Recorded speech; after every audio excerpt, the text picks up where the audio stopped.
গ্রামের এক কোণে ছোট্ট এক কুঁড়ে ঘরে থাকত ছোট গোল্লা আর তার আপা। বাবা মা নেই বললেই চলে। আপাই ছিল গোল্লার সব। গোল্লাকে পড়াশোনা করাবে বলে আপা পাশের জমিদার বাড়িতে কাজ করত। দিন রাত খেটে যা পেত সবই তুলে দিত ভাইয়ের হাতে। একদিন হঠাৎ আপার ভীষণ জ্বর এলো, শরীর কাঁপছে, মাথা ধরে আছে। সেদিন কাজে যাওয়ার শক্তি তার ছিল না। গোল্লা আপার পাশে বসে বলল, আপা, আজ তোমার যাওয়ার দরকার নাই, তুমি শুয়ে থাকো। ঠিক তখনই জমিদার বাড়ি থেকে কাশেম কাকা পেয়াদা এসে রূঢ় গলায় বলল, তোর বোন আজ কাজে যায় নাই কেন? জমিদার বাড়ি থেকে পাঠাইছে জানতে। আপা দুর্বল কণ্ঠে বলল, কাশেম কাকা, আমার খুব জ্বর, তাই আজ যেতে পারিনি। এই কথা শুনে গোল্লা সামনে এগিয়ে এসে বলল, কাশেম কাকা, আজ আমি যাব, আপার বদলে আমি কাজ করব।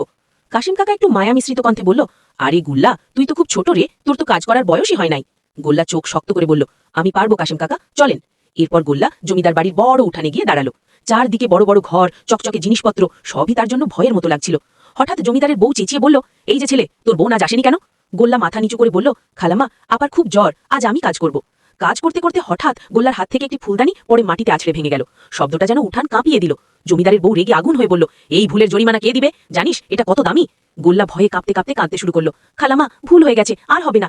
ঠিক তখনই দৌড়ে এলো গোল্লার আপা, অসুস্থ শরীর নিয়ে ছুটে এসে বলল, খালামা, ও তো ছোট মানুষ, ওকে মাফ করে দেন। কিন্তু জমিদারের বউ আরো রেগে গিয়ে বলল, মাফ? তাহলে জরিমানাটা তুই দিবি? এই টান টান মুহূর্তে হঠাৎ জমিদারের ছোট্ট মেয়েটা সামনে এসে বলল, আম্মু, ওকে বকো না, ও তো আমারই মতো ছোট বাচ্চা, ওর তো কাজ করার বয়স না।